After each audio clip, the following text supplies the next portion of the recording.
The Metis Tech Show.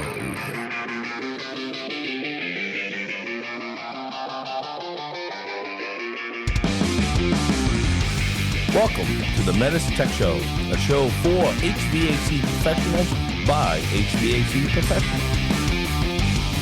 I like how you guys bounce back and forth between heat pump talk and food talk. The Metis Tech Show. Mitsubishi. So we are at the 2025 DSG conference. Ray, how you doing? I'm doing well. This is your first time on the show. Yes, sir. It sure is. Juan, Yes. say Hi. something. Hi, Steve. Hello, Hi, Ray. Juan. How you doing, Juan? How have you been? So, Doing well. Good. so we've been here all week, and we've been eating like 4 or 5 times a day, At least. right? What did you like this week that you had for This food, week? for dinner or whatever? I'll tell I'll you what. start. I had the salad for lunch. That salad was good. And that chicken was really good.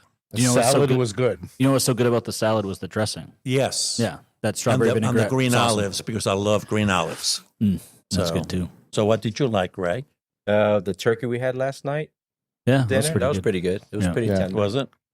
All right, I've been Not bad. asking everybody. Did you have any of the pecan pralines that were out there for dessert? No, I didn't. I'm pre-diabetic, so I got to watch. So I probably did too, but they were great.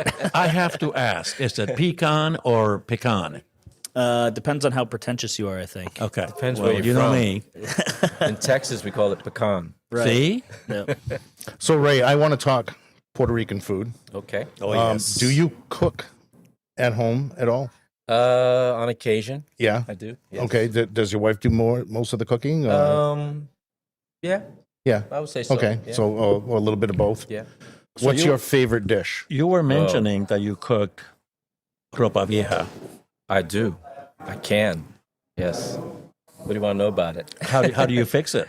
How do I fix it? So what I do is I find a nice pork roast, a good cut of pork roast, and then I use a crock pot to do it, and I add all the Puerto Rican seasonings like adobo. Okay. If you guys have seen that, Oh, yeah. sazon, Yep. Yeah. garlic, pepper. I chop up onions, and I bet. let it cook slow cook in the crock pot. So ropa vieja, whenever you eat it on a plate, you kind of shred the meat. Shred it so out. you kind of have long shreds of beef. And if you cook it in the crock pot, it comes out really tender. And what does ropa vieja mean in English? Old clothes. Sounds tasty. It is very tasty. The The older the description was clothes, great up until I knew what it was. Yeah. The older the clothes, the tastier it is. So what was that sandwich we had in Chicago? We just Where talked we- about this. That was jibarito. the jibarito. Oh, okay, Or jibarita, okay. depending on something. Yeah. Salty or sweet, I think, that was how they Cuban? were doing that. Well, no, that's Puerto Rican. What it is they would get green plantain and slice it and use the green plantain as your bread. Bread. Okay. It was like and a then- fried Yes. thing. Yeah, yeah. Fried sounds green good. plantains. Yeah. It's It really was good. phenomenal. It was really good. Sounds good. So what else do you like, Ray? Man. Yeah, it doesn't have to be something you I cook. love Maybe white rice and red beans. I love Jack. white Gandules? rice and black Yeah. beans. Gandules is rice and pigeon peas. Cook together. Right, and they grow them on the island, and they're really good. I love them. yeah, I'll make that uh, at home. Just rice and beans is just a fantastic combo. I love it. Like Oh, yeah. you know, and sometimes I'll throw fried eggs in there. Yes. Yeah, It's fried egg it's on just top. Fantastic. And arroz and gandules is the gandules and the rice is kind of colored red. Oh, okay. Yes. Yeah, so it's really good. It looks like red beans almost. Yeah. yeah. Nice. Yeah. Ours, we cook black beans and rice, and then we call ours congri. Oh, I love that too. Or moros y cristianos is the different names of Never heard that one one. dish. Yep. Never heard of that one. Excellent. Anyway, welcome to the Metis Tech Show, everybody. Again, we are at the 2025 DSG conference. I look forward to these. We had a virtual one last year. No fun. We are all together once again this year, and I'm just like, again, I'm looking forward to it all year. we put a lot of work into this conference. We start planning the day after that we go home from this conference, right? We start coming together and putting ideas together as far as classes that we're going to teach. And if you hear another train coming, that's carts of more food. That's a food cart. Yeah, for dinner. They're wheeling all this stuff in, so don't pay attention to that. Yeah. But we do put a lot of work into all the courses that we offer the DSGs. It's important. We train everybody. We train these guys because they're our first line of defense on the field, right? Before they call tech support, they're getting phone calls and going out. And you were a DSG, Yes, sir. formerly. Yes, from 2013 to 2018. Actually, 2018 I was DSG Distributor of the Year. And Ray, Whoa. me and you kind of go back. Well, because excuse me.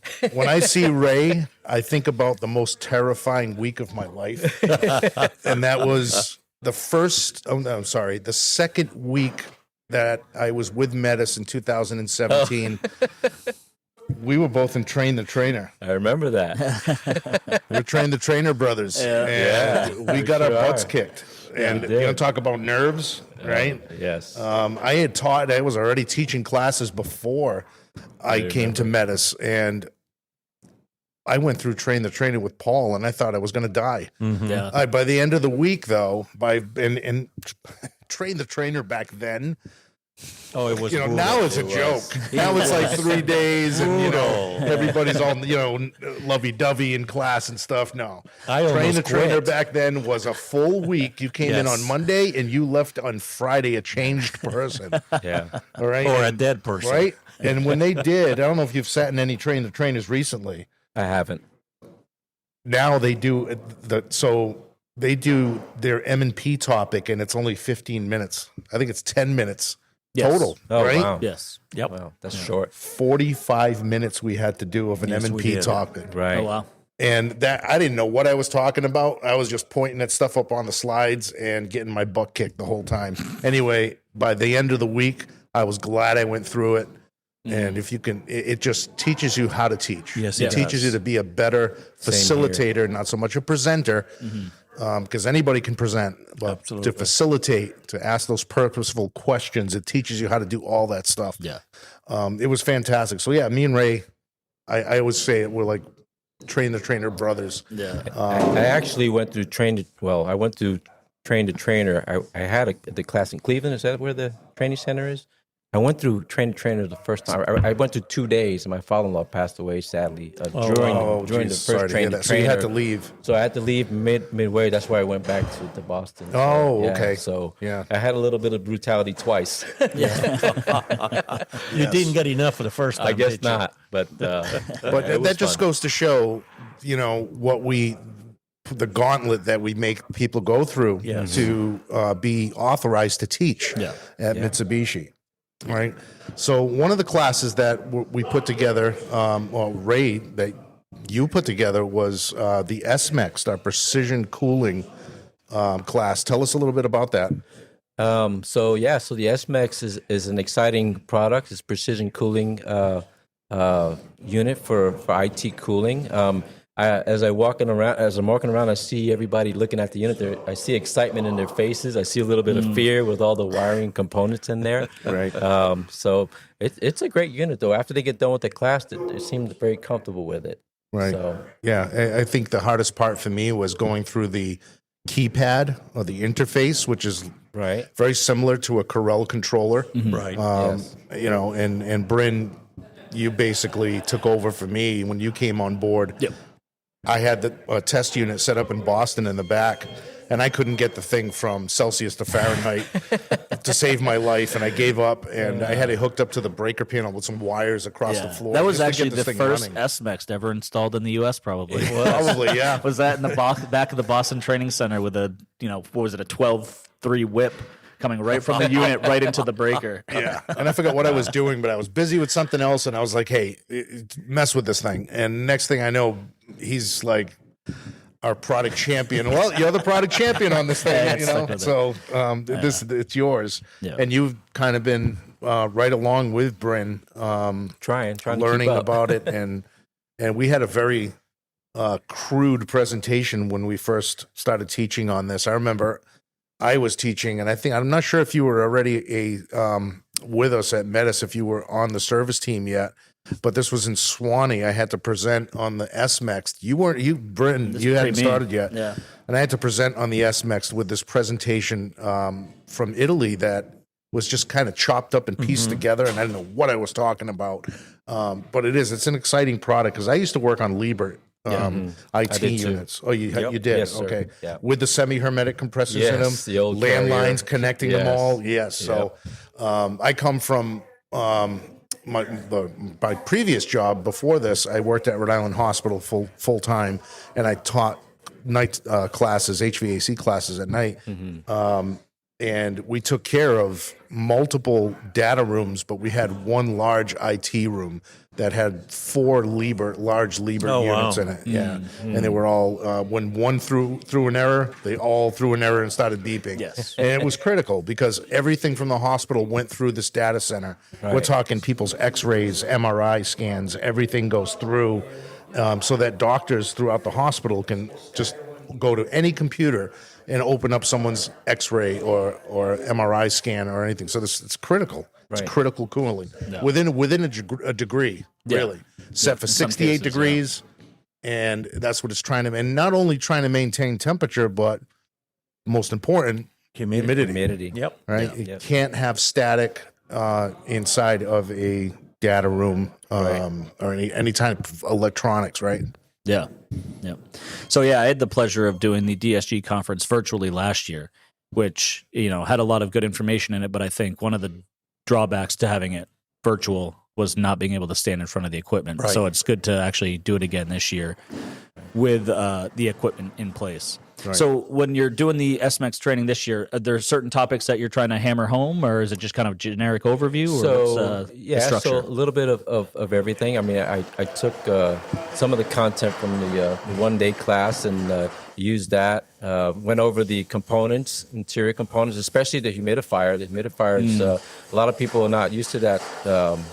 Immersed electrode humidifier. So just going over that and how it works within the system, the piping requirements for it, the fact that the canister is expendable over time depending on the water quality. So things like that people found interesting, I thought. So, Yeah. I mean, that s-MEXT in general is a big controls nightmare. That's the part that it gives people the headache, is the control side. Yes. Right. Obviously, there's some, idiosyncrasies when it comes to that humidifier and the, ability to have electric reheat. But a lot of the issues that I've seen that with people who have installed these was the control side. That's usually where we get out of the problems. Is Understanding the actual control functions. taking the time with those. Because, I mean, not only is it, because it's a product that we're not used to, right? Like a comfort cooling machine, we've got a couple modes and it's turning it up and down. Right. This has tons. I mean, there's 40 different masks that you can enter to change calibration, to change, your dead bands on certain temperature settings or humidity settings. So there's just so much configuration that can be done with the equipment that is the part that tends to be the sticking point. And so, those who are really comfortable with the Corel controllers, they may look at it and be like, oh, yeah, it's a Corel, right? But for those who have spent most of their career, like myself, in comfort cooling, when you switch over to that Corel controller, it's a bear. big And learning curve. It's intimidating. Yes. But also, it's cool because you have so much control over that system, more than you probably even need in some cases. that's neat. But depending on the application, you may need to be able to dial things in, and that's what this gives you the ability to do. So it uses a P-series outdoor unit, and with what you found out, Bryn, over time, is that basically that outdoor unit is very dumbed down as far as the command that it has or control that it has in the system. Yeah. The main control is from that. Talk about that a little bit. That indoor unit. Yeah, so the s-MEXT inside the cabinet essentially has the Corel controller, which would be the brains or the heart of the system, right? That's what's actually making all the decisions. Right. Really what goes on the actual Mitsubishi unit side is there's a PAC-IF board, PAC-IF board, and that's what's communicating with the outdoor unit. Now, it communicates via serial communication to the Corel. So the Corel is still making all the commands. It's still the boss, and it's communicating that down to this PAC-IF board, which communicates to my outdoor unit. With a Mitsubishi product. Yeah, so really, we're just kind of responding to what the Corel wants using this PAC-IF board. Now, what's interesting about that, and that when it product first came out and we were limited on what we had for information, that board has CN105 and it has CN22. So I was like, all right, maybe we can throw like another controller on there. Right. Did you try it? Yep. Didn't work? No, a par 40 won't do anything. Now, you can see it. It'll show the temperature, in the space or the return air temperature, but you can't drive operation, right? So you can't put it into a test run with the controller. And the MHK2, same thing. I was able to pair it, but no control. The over Corel the control equipment. is ultimately the control thing. Yep. You're not going to get that thing to run without the Corel. Right. Do you think that with one of those R controllers, you can see the error codes in the pack? You would probably see the P series error codes. P-series error So if you had something go on with a humidifier, which would be a Corel-driven error code, it's not You going to won't show be up able on to that see controller. it. But you will see it on the Corel control. Correct. Yeah. And so that was another thing that I tried was because it is a P series piece of equipment, and it is for IT cooling, precision cooling. It is going to be a common application for a city multi system with an s-MEXT as their IT cooling, right? Right. So rather than having it part of the R2 system, it's a separate system. So I said, all right, I'm going to put a MAC 334, which allows us to get that city multi MNet. We can put it on the MNet. So I tried that as well, and it will actually show up like on a central controller. You can see it. But any Corel-driven errors, they don't jump over to the doesn't MNet. show. So It if doesn't I had a display. communication fault, I'll see it on the central controller. But something like a humidifier issue or electric heater issue, it's not going to show up on that MNet. And that's just because of the difference in communication style. Correct. And at the end of the day, that Corel kind of runs the show. No. So one of the things we talked about in class in the troubleshooting section is just all the tools we have to troubleshoot the s-MEXT unit. The manuals, the technical guide, the Corel display, the pack tool for the P series, even MNet. You can get some data from the MNet on the outdoor unit. So there was a case where there was a sensor. I can't remember what the job site was, but they had a sensor that was faulty, and the s-MEXT didn't show it right off the bat. They used the pack tool to connect to the P series. Oh, wow. And Found the it error, right away. and the error showed up, and they were able to figure out what Through the the problem pack was. with tool. the unit. Interesting. Yes. Yeah. Which makes So- sense because we see that with all P series. Right. If ever having a fan error on a P series, it'll show up on that pack tool like an hour before it shows up on the unit. So, yeah, That's interesting. yeah. Yeah, so we're eventually going to release our 454B version, and there's been some upgrades. I saw some sneak peeks. Yes. Have you seen anything on it, Bryn? So far, it's been very limited. But one of the things that I saw is an upgrade to the actual interface. Yeah. So right now, it's a 6-button with a the old school digital LCD displays, Right. which works fine. You can see it great, but the 454B version that I've seen actually has a touch screen, almost like a tablet-like style screen. Oh, wow, that is which neat. has been in Europe for a long time. But So a it's larger screen. larger, and it's actually like a Nice. full touch screen. So there are some things that exist in Europe that would be really awesome that get carried over, but we'll just have to see because it's still very early in the stages. Right. So Sweet. Looking forward to it. Yeah. yeah. So, as far as the s-MEXT, so you're doing the troubleshooting. Did you talk at all about error codes and error history? Because I forget, how many errors can we see with the Corel? There's it stores up to 200 Yeah. events. Okay. So Wow. there's a bunch of error codes for the Corel itself. I don't know if everyone applies, but there are a bunch, depending on which model you get. Yeah. So yes. Yeah. And one thing that I've actually run into a couple times, which might be important to mention on the podcast, is we have 2 different types, right? There's Yes. the A and the B. Right. And we're on that topic. And the A is like your just basic cooling only, controls temperature, right? Doesn't worry as much about latent. It's just a temperature control. Yeah. If you go with the B model, it comes with all the accessories like electric heaters and humidifiers. And one thing that you got to know is that if you choose an A, you don't get any of the B. So all the additional components that come with right. the B do not become optional accessories to interesting. add after the fact. Oh, wow. So it's something to be really considerate of. If you know you're going to have to deal with latent issues, right, where you really need to control humidity, it's not even worth considering the A model. You really want to think the B model because you have the humidifier and built in. electric reheat. Yep. So you can dehumidify but not lose the space temp. So just things to consider. We've had that happen before where, somebody orders the A thinking, we can just add them after, and unfortunately that's not the way they're and built. most of the applications that I'm aware of would require the B model versus the A model. Typically. Yeah. It depends on the situation because some people or some scenarios, the sensible is really all they care about, and it's not a data center, right? Because this is precision cooling. That doesn't mean it has to be in an IT room, right? We've seen them in guitar that guitar store where humidity they control are, is critical. right, concerned about other things. Yeah. So Medical it's field. just the fact that it's a precision device and not necessarily specifically for IT, where they may go, you know what, all I care about is controlling temp, so I'm going to go with that A model. Yeah. It's interesting. Cool.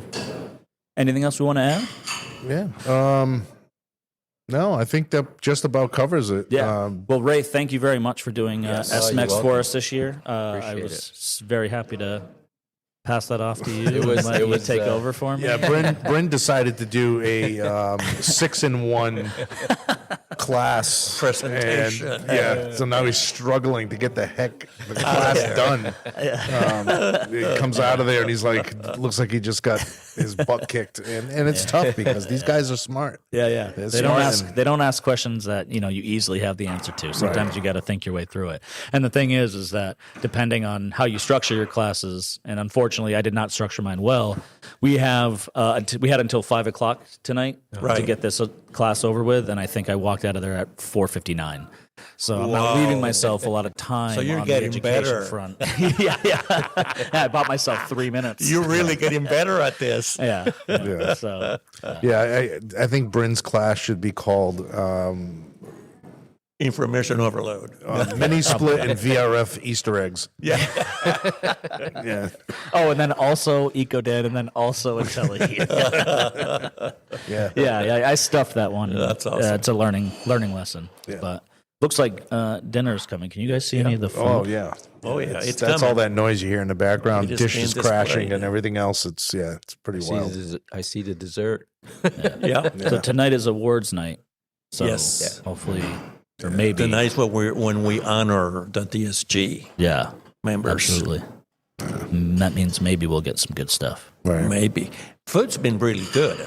So, but yeah, tonight should be better. So we're just like recording tons of episodes. I'm going to be honest with you. We're recording tons of episodes all at once. Yeah. So you may one week hear, hey, it's awards night tonight. We got tons of food. We're going to have something great tonight. And then the next week you're going to hear, hey, it's awards night tonight. Then we got, so yeah, if you hear that, that's If you hear that, it's because Bryn is trying to come up with space and filler to transition out of this podcast.